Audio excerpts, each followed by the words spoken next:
हमारे बहुत प्रयासों के बावजूद भी हमें बड़ा हॉल नहीं मिल पाया, लेकिन हमारी प्रतिबद्धता आपके प्रति ये थी कि हमें ये कार्यक्रम विद्यार्थियों के लिए निःशुल्क रखना। इसके चलते हमने ये रखा, हॉल छोटा है, आप इस सीमा को समझ रहे हैं। जो विद्यार्थी यहाँ हैं वो अभी आएंगे, निशांत जी उनको सुनिए। जो विद्यार्थी हमारे छूट गए हैं, मैं बहुत क्षमा प्रार्थी हूँ उनसे, बाहर जो भी हैं। एक और हम कार्यक्रम कराएंगे, निशांत जी से हमने आग्रह आज किया, अभी हम कहीं बैठे हुए थे गेस्ट हाउस में, कि विद्यार्थी आपको सुनने के लिए बहुत उत्सुक है, तो हम फिर एक कार्यक्रम कराएंगे। उस बार प्रयास करेंगे कि हमें बड़ा हॉल मिले। तो आप जो भी हैं, जो यहाँ है, वो शांतिपूर्वक कृपया प्लीज बैठे रहें, और बाहर के जो हैं बहुत मैं क्षमा प्रार्थी हूँ कि वो उन विद्यार्थियों को हम पुनः मौका देंगे, पुनः निशांत जी आएंगे और पुनः जो है उनको सुनने के लिए मिलेगा। धन्यवाद। बाकी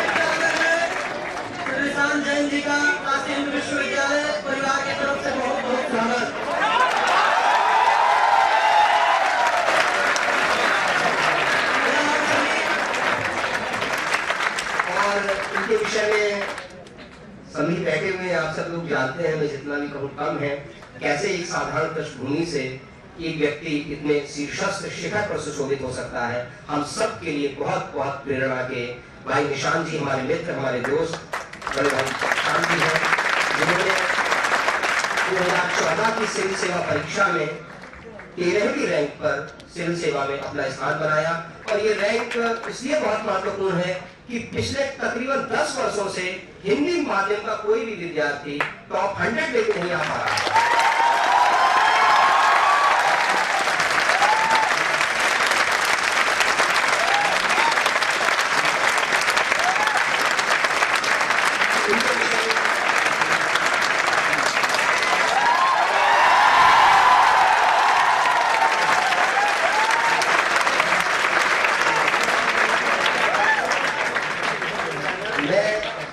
अपने विश्वविद्यालय के सम्मानित देश जी से मैं अनुरोध करूंगा कि वो भाई निशांत जी का माल्यार्पण कर स्वागत करें, और भाई निशांत जी के विषय ऐसे कई सत्र समाप्त हो सकते हैं।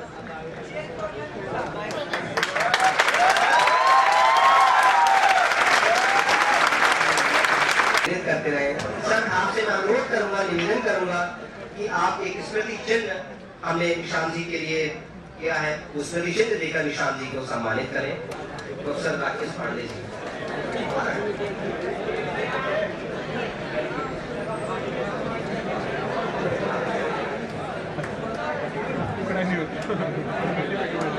और जब हम निशांत जी को सम्मानित कर रहे हैं, तो सिर्फ ये मैं फिर पुनः कहूंगा कि हम सिर्फ उनको सम्मानित नहीं कर रहे हैं, हम उन तमाम शिक्षकों को सम्मानित कर रहे हैं।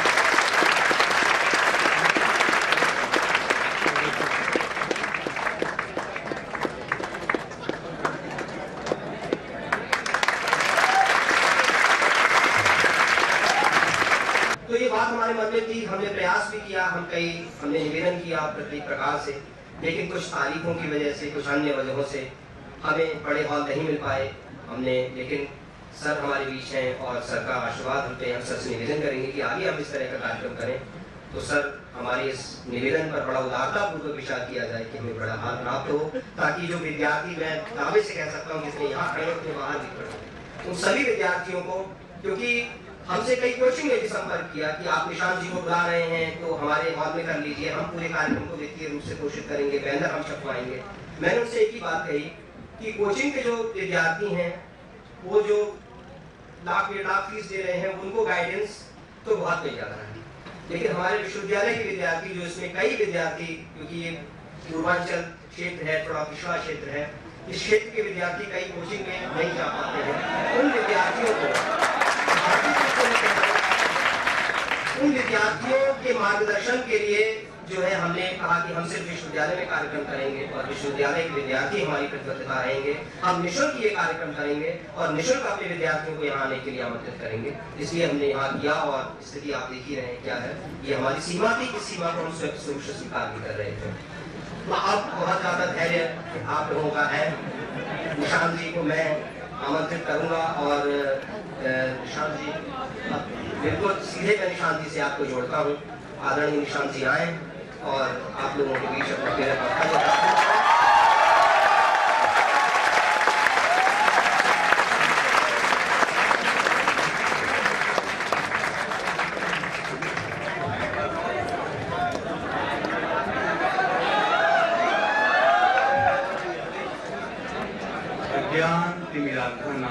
ज्ञानांजन शलाकया चक्षुरन्मीलितं येन तस्मै श्री गुरुवे नमः।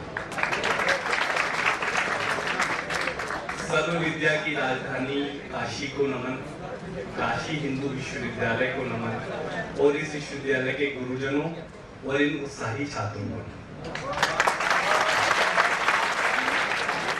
अभी जब कुलगीत गाया जा रहा था विश्वविद्यालय का, तो एक एक शब्द को मैं बहुत ध्यान से और मन से सुन रहा था।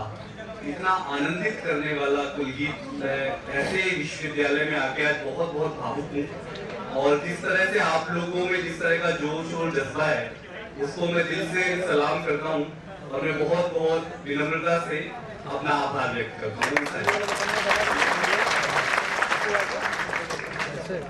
अभी जैसा कि प्रोफेसर पांडे जी कह रहे थे कि भाई सफलता के लिए युद्ध में जीतना ही जरूरी नहीं है, ये भी जरूरी है कि आपने कितने मन से युद्ध। तो इसी बात को एक शायर ने कहा है कि मंजिल मिले या ना मिले मुझे उसका गम नहीं।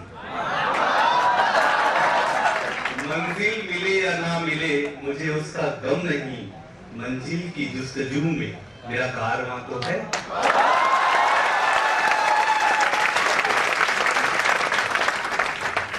सर की बात को ही आगे बढ़ाते हुए एक तो मैं आपको एक और गोपनीय जानकारी बता दूं कि मैं पहली बार ही आज बनारस आया हूँ जीवन में। ये मेरे लिए सपने के सच होने जैसा है और मैंने सुबह जो है वो लोंग लता मलइयों कचौरी सब्जी खा ली है। और यहाँ से जाने के बाद जब आप छोड़ देंगे तो बनारस का पान खाएंगे।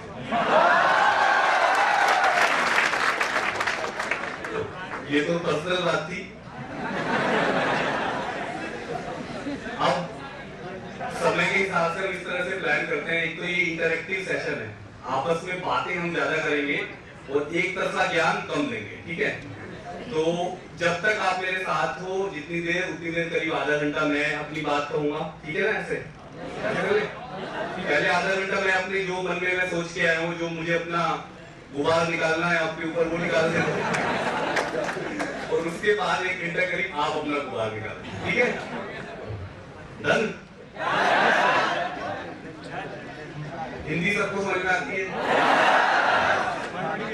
एक और मजे की बात देखो, मुझे ऐसी जब बैठे थे बात हो रही थी हिंदी की कि हमारे यहाँ हिंदी माध्यम के छात्र ज्यादा हैं, तो दो बातें मेरे मन में आ रही थी। एक तो मुझसे ज्यादा शुद्ध खालिस हिंदी वाला आदमी कोई नहीं हो सकता। बताओ कैसे? वो ऐसे कि जब यूपीएससी का वो जो डीए भरना होता है ना मेंस में, डिटेल्ड एप्लीकेशन फॉर्म, तो उसमें अभी मैं आपको गिन के भी एग्जैक्ट बता दूंगा, सबसे ज्यादा बार अगर हिंदी शब्द किसी के फॉर्म में लिखा होगा तो वो मेरा ही था। कैसे? बीए में Hindi, MA Hindi, optional subject Hindi, medium Hindi, और क्या कहते हैं जो अनुभव था वो पोस्ट का नाम भी हिंदी असिस्टेंट था। और दूसरी एक और बात जो मुझे ध्यान आई वो ये, हम तो खैर बनारस हिंदू विश्वविद्यालय की पवित्र धरा पर खड़े हैं, लेकिन मैंने एमफिल किया डीयू से, और अगर वहाँ पे और भी दूसरे विश्वविद्यालय दिल्ली में बड़े बड़े मशहूर, तो मैं एक छोटा सा सवाल आपके लिए सोचने के लिए बाद में कभी आप सोचिएगा कि आम आदमी की बात करने वाले लोग आम आदमी की भाषा में बात करने से क्यों हिचकिचाते हैं?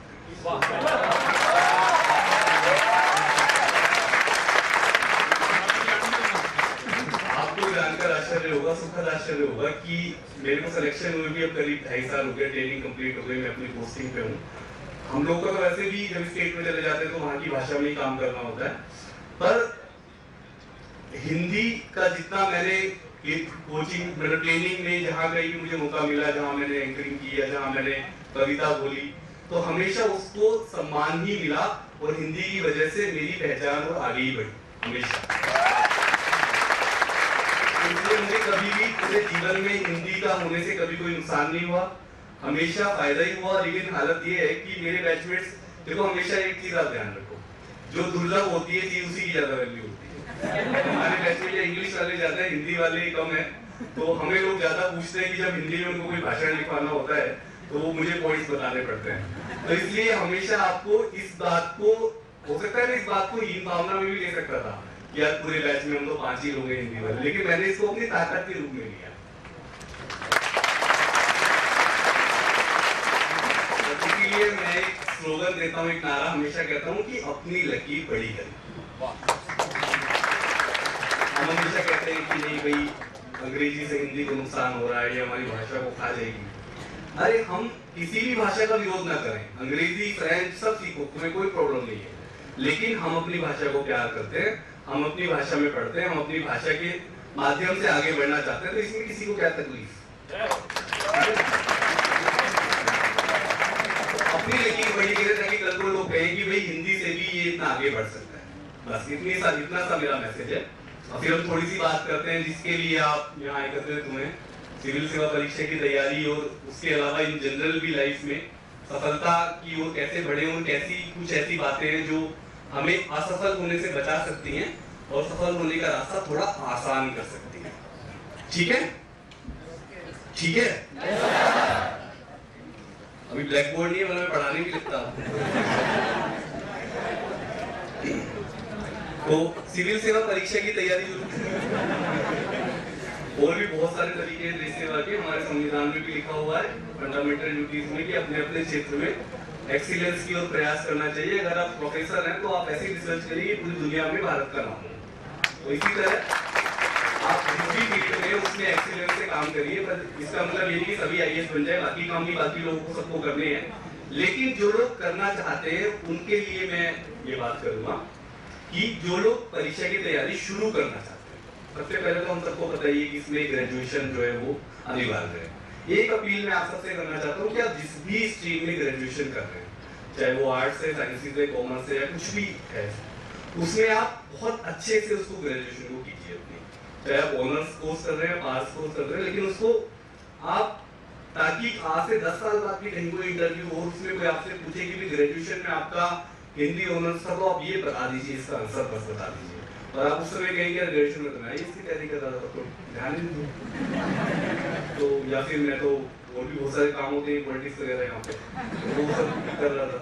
तो ग्रेजुएशन जब आप कर रहे हैं थोड़ा सा ही पढ़ना है, बहुत ज्यादा नहीं पढ़ना, और थोड़ा सा भी आप पढ़ लेंगे तो ग्रेजुएशन आपकी बहुत अच्छे मार्क्स से भी हो जाएगी और आपकी थोड़ी अपने विषय में पकड़ हो जाएगी। बस मेरा इतनी सी अपील है आपसे। और अगर आप तैयारी शुरू कर रहे हैं, अगर ग्रेजुएशन हो गई है तब तो बैक में नहीं जा सकते, और एमए हो गया उसके बाद कर रहे हैं तो भी बैक में नहीं जा सकते। कुछ लोग होते हैं पीएचडी के दौरान या पीएचडी के बाद भी आईएएस की तैयारी शुरू करते हैं। पर अगर आइडियली आपके पास टाइम भी है और आपने सही समय पे विचार किया है तो मेरा मानना है ग्रेजुएशन के तुरंत बाद आप तैयारी शुरू करें। उससे पहले आप सिर्फ इतना कर सकते हैं कि ग्रेजुएशन के दौरान आप कोई करंट अफेयर्स थोड़ा सा साथ में लगा लीजिए। अपने मान लीजिए आप कोई भी कोर्स कर रहे हैं, बॉटनी ऑनर्स कर रहे हैं, आपने साथ में करंट अफेयर्स का एक न्यूज़पेपर और उसका एक केवल दो नहीं एक, और एक मंथली मैगजीन, बस ये दो चीजें आप अपने साथ में लगा लीजिए। तीसरी एक और बढ़ाना चाहें तो योजना, एक न्यूज़पेपर, एक मैगजीन, जैसे फॉर एग्जाम्पल क्रॉनिकल या दृष्टि करंट अफेयर्स हो गया, और तीसरी योजना।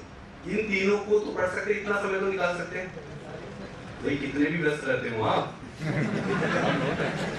इतना समय तो निकाल सकते हैं कि तीनों चीजों को पढ़ने रेगुलर और इनको रिवाइज कर ले। इतना अगर आप कर लेते हैं, और अगर बहुत ही अच्छे से करना चाहे तो केवल 9वीं से 12वीं की सामाजिक विज्ञान की एनसीईआरटी, 9वीं से 12वीं की सामाजिक विज्ञान का ही कार्यक्रम है आज कहीं, हिस्ट्री, ज्योग्राफी, पॉलिटी और इकोनॉमी, इन चारों की एनसीईआरटी। ये काम बस ग्रेजुएशन के दौरान खूब अच्छे से रिवीजन कर करके एकदम इसको हाथ, बस इतना कर लें।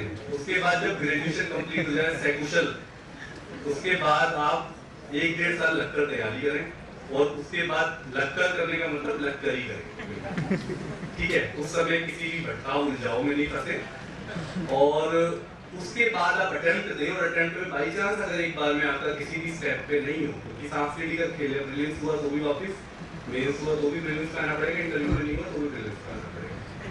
तो इतना धैर्य भी रखें कि एकदम से बौखलाएं नहीं, असफलता से दोबारा भी अपन एक बार दोबारा प्रयास भी कर सकें। जैसे मेरा खुद का ये उदाहरण आपको ध्यान में होगा कि पहले प्रयास में, जबकि मेरे जीवन में मतलब शायद कभी कोई एग्जाम मेरा ज्यादा बड़ी बात नहीं, लेकिन सेकंड रैंक मैंने कभी देखी नहीं, ठीक है।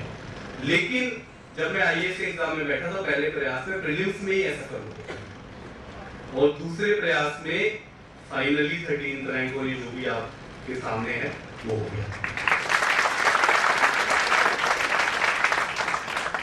और एक और चीज जो साथ में जुड़ती है कि भाई जॉब, पार्ट टाइम जॉब या कोई ना कोई काम हम कर लें जिसके साथ हम कर सकें तैयारी, वो भी बहुत ही, क्योंकि हम खुद भी बहुत, जैसे भी बात हो रही थी पूर्वांचल है, पिछड़ा क्षेत्र है, तो मैं खुद भी बहुत साधारण फैमिली से हूँ, और मेरे पास भी संसाधनों की बहुत ज्यादा कमी थी।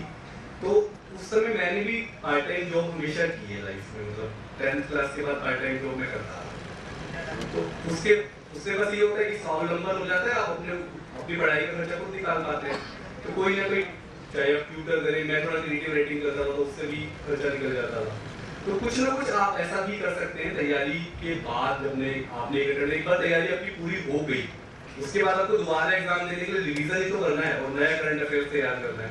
तो आपको 3-4 घंटे की या 5 घंटे की कोई जॉब आपको मिल जाए, आपको लगता है कि आपको इनकेस आपको जरूरत है, अगर जरूरत नहीं तो आप मत करें, मैं नहीं कह रहा हूँ, लेकिन जिनको जरूरत है वो लगता है, और थोड़ा सा कई बार क्या होता है ना, बहुत ज्यादा भी खाली होते हैं हम, तो फिर आपको बताइए कैसा दिन बीतता है, उसकी व्याख्या मैं नहीं करूंगा।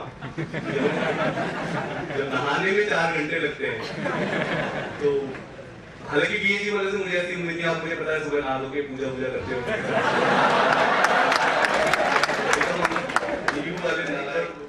कोई ना कोई 2 घंटे की 4 घंटे की जो एक बार नहा धो के आदमी निकले तो सही तैयार होके सुबह। तो इस तरह से अपने समय का सदुपयोग कर सकते हैं। दूसरी बात सर जो कह रहे थे टाइम मैनेजमेंट की, ये बहुत बहुत बड़ी बात है। टाइम मैनेज जिसने कर लिया वो, उसका आधा काम तो हो गया। उसमें आप अगर जॉब के साथ कर रहे हैं तो और ज्यादा ध्यान देना पड़ता है टाइम मैनेजमेंट को, पर फिर भी एक चीज मैं जरूर आपसे कहूंगा, वो है रिवीजन के संबंध में। रिवीजन में अक्सर हमको लगता है कि जो हम पढ़ते जा रहे हैं वो भूलते जा रहे हैं। ऐसा है कि आप आज जो पढ़ रहे हैं, एक बार एक डायरी सब लोग बना लीजिए कि जो भी आज पढ़ा वो टॉपिक कहाँ से पढ़ा, इतना बस उसमें लिख लीजिए, कहाँ से पढ़ा, वो डेट डाल दीजिए, तो उससे कम से कम एक रिवीजन का शेड्यूल बन जाएगा। कई बार हमको इतना सारा कंटेंट होता है यूपीएससी में, और कंटेंट की डाइवर्सिटी बहुत ज्यादा है। कोई चीज तो हमने मैगजीन से पढ़ी, कोई न्यूज़पेपर से पढ़ी, कोई हमने बुक से पढ़ी, कोई कोचिंग के नोट से पढ़ी, कोई हमने वेबसाइट से पढ़ी। तो हम एटलीस्ट उसमें एक सोर्स लिख लें कि हमने यहाँ से ये चीज पढ़ी, तो वो रिवीजन में आपको बहुत मदद करता है। और इसके अलावा रिवीजन बहुत बहुत इंपॉर्टेंट है। रिवीजन के बिना, और खास तौर पे जो एग्जाम के दिनों से पहले का रिवीजन है वो बहुत तनावपूर्ण होता है। फॉर एग्जाम्पल हमारा जो मेंस है वो आमतौर पर अक्टूबर नवंबर में होता है, तो उससे लास्ट के 15 दिन का शेड्यूल हम बना के रखें कि लास्ट के 15 दिन में कैसे हम लोग रिवीजन करेंगे और क्या क्या रिवीजन करेंगे, वो पहले से अपने को ध्यान होना चाहिए।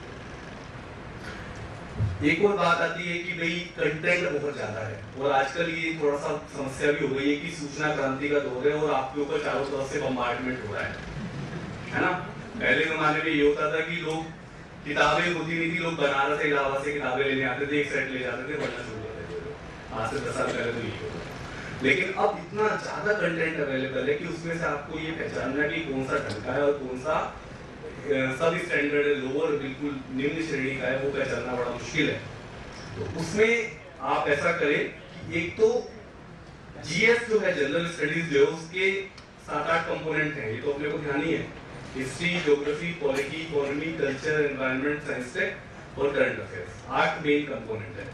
तो करंट अफेयर्स का मैंने आपको बताया था कि एक न्यूज़पेपर, एक मैगजीन और एक योजना, लेकिन बाकी जो 7 कंपोनेंट है उनकी एक ऑथेंटिक किताब आप खरीद लीजिए, बस एक हिस्ट्री की स्पेक्ट्रम, पॉलिटी की लक्ष्मीकांत, ऐसे करके सबकी एक जो बढ़िया किताब आपको पूरे मार्केट में मिले वो एक आप खरीद लीजिए। उसके बाद एक कहावत होती है, उसको याद कर लीजिए, it is better to read one book for 10 times then to read 10 books for 1 time. Sir I hope कि आप सहमत होंगे मेरी बात से। हम लोग सर क्या करते हैं, कई बार यूपीएससी में मैंने बहुत देखा है कि मैंने अपने साथियों को खूब देखा है, पॉलिटी की तैयारी कर रहे हैं, लक्ष्मीकांत ठीक है आजकल आगे नई किताब क्या हो गया, हम तो दुर्गादत्त बसु भी पढ़ेंगे और सुभाष कश्यप भी पढ़ेंगे। तो भाई कितना पढ़ोगे ये तक तो ध्यान नहीं देगा, मूल अधिकार कहाँ से पढ़ा था और कर्तव्य कहाँ से पढ़ा। भाई एक किताब पढ़ लो, उस पर आपकी कमांड दे, रेफरेंस के लिए भले आप दूसरी खरीद के रख लो, मैं मना नहीं कर रहा हूँ लाइब्रेरी करके अगर आपको साथियों को आतंकित करना ही है लेकिन तो कुछ कमाई हो जाएगी, बुराई नहीं है कुछ। लेकिन आप भाई मेन सोर्स एक ही किताब को बनाओ, बाकी आपको लगे कि हाँ ये टॉपिक इस किताब में से अच्छा है या ज्यादा अच्छे से एलोबरेट किया हुआ है, अब उसमें से पढ़ लो। लेकिन यार ये कहावत अब याद करो, it is better to read one book for 10 times. ये रिवीजन का मूल मंत्र है। और एक सवाल यूजुअली जो लोग आप, मैं नहीं बताऊंगा तो आप पूछोगे इसलिए पहले बता दूं कि कितने घंटे पढ़े है आपने से किसी का सवाल? मैं इस सवाल से बहुत डर जाता हूँ क्योंकि मैंने बहुत ज्यादा घंटे पढ़ाई, घंटे गिनके तो कोई पढ़ाई नहीं की है। और आपसे भी ये रिक्वेस्ट करूंगा कि घंटे गिन के पढ़ाई करने की जरूरत नहीं है, आपको कंटेंट के हिसाब से पढ़ाई करो। आज मुझे ये टॉपिक कवर करना है, आज मुझे इस विषय का ये टॉपिक कवर करना है और इस विषय का ये टॉपिक कवर करना है, इतने क्वेश्चंस की प्रैक्टिस करना है। इस तरह से आप ये ना कि मुझे 10 घंटे पढ़ना है, 12 घंटे पढ़ना है या सुपर मानव बन के 18 घंटे। अच्छा मुझे कोई बताओ, कोई भी एक व्यक्ति, एक स्वस्थ व्यक्ति, स्वस्थ कोई भी एक स्वस्थ व्यक्ति 18 घंटे पढ़ सकता है क्या?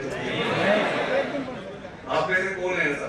तो आप कोई नहीं बताएगा, अगर मैं स्वस्थ नहीं बोलता ना तो हाथ खड़ा कर देते 18 घंटे। क्योंकि मैंने स्वस्थ को सामान्य जोड़ दिया है इसलिए कोई नहीं बता। अच्छा दो शब्द होते हैं, एक तो होता है सामान्य, असामान्य, और एक होता है असाधारण। ध्यान देना है तो आपको हिंदी वाले एक्सपर्ट्स हो गए। एक होता है असामान्य और एक होता है असाधारण। असामान्य एबनॉर्मल और असाधारण एक्स्ट्राऑर्डिनरी। आपको क्या बनना है? असाधारण बन जाना, लेकिन असामान्य बनना। ठीक है, तो इसका भी ध्यान रखना है। कोई भी ऐसे फालतू के जो आपके शारीरिक और मानसिक स्वास्थ्य को खराब कर, ऐसे किसी भी फंडे के चक्कर में आपको नहीं पड़ना है, चाहे कोई भी बताए चाहे मैं भी बताऊं। ठीक है। और एक और अपील आप सब लोगों से है, खासतौर पे बनारस हिंदू विश्वविद्यालय के इस तरह के सहकार वाला माहौल जो मुझे दिखा और आप लोगों ने इस तरह का अमेजिंग है भाई, बहुत ज्यादा खतरनाक लोग हो।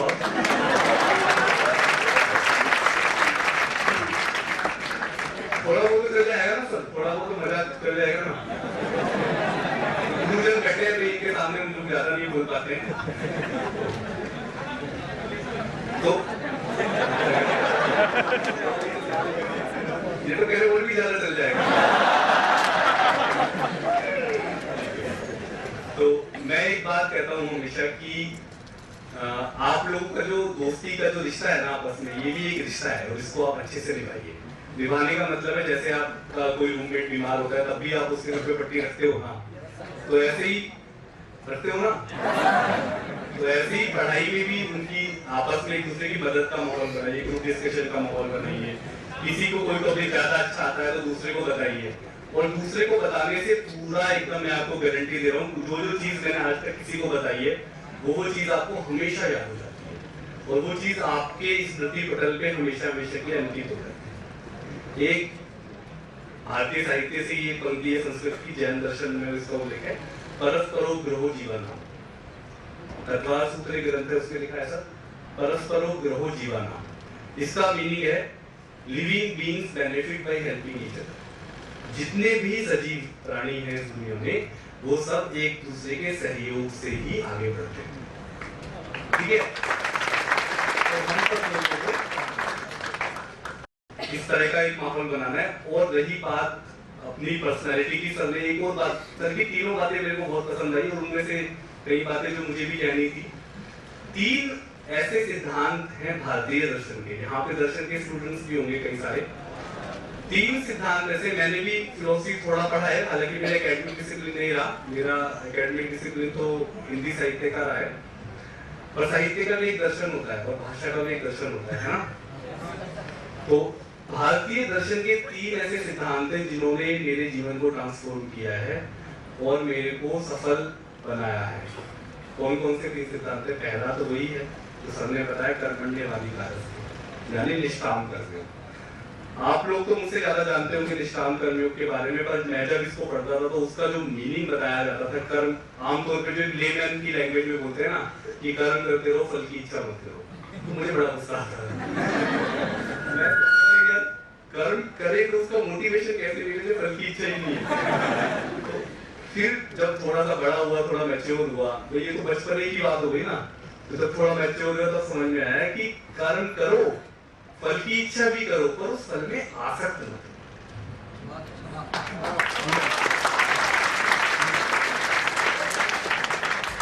योगीश्वर भगवान श्री कृष्ण ने जो हमको संदेश दिया था वो डिटैचमेंट का संदेश दिया था कि अपने को अनासक्त कर्मयोग है। बेसिकली जो ये गीता का जो कर्मयोग है ये अनासक्त कर्मयोग है, जो ये कहता है कि ज्यादा ये भी आतंकित हो गया। तो गीता का जो निष्काम कर्मयोग है वो अनासक्त कर्मयोग है, जो ये बताता है कि हमको फॉर एग्जाम्पल प्री दे दिया और प्री का रिजल्ट आना और मेंस की तैयारी इसलिए शुरू नहीं कर रहे हैं क्योंकि लग रहा है प्री के आंसर की तो चेक करने करने, तो उस चक्कर में थोड़ा सा आपको निष्काम कर्मयोग वहां पे काम आ जाता है कि आप उसके फल में आसक्त मत होइए और अपना कर्म आगे बढ़ा दीजिए। नंबर 1। नंबर 2 है अनेकांतवाद, जिसका उल्लेख जैन दर्शन में, जो ये कहता है कि दूसरे के विचारों का भी सम्मान करना। इसको इंग्लिश में बोलते हैं नॉन एब्सोल्यूटनेस, यानी कोई भी बात एब्सोल्यूट नहीं है। एब्सोल्यूट मतलब आप जो बात कह रहे हो वो भी आंशिक रूप से सत्य हो सकती है और मैं जो बात कह रहा हूँ वो भी आंशिक रूप से सत्य हो सकती है। तो इसलिए जैसे नजरिए की बात है, वो ये कहते हैं कि एक हाथी और 7 अंधे वाला उदाहरण आपने सुना होगा।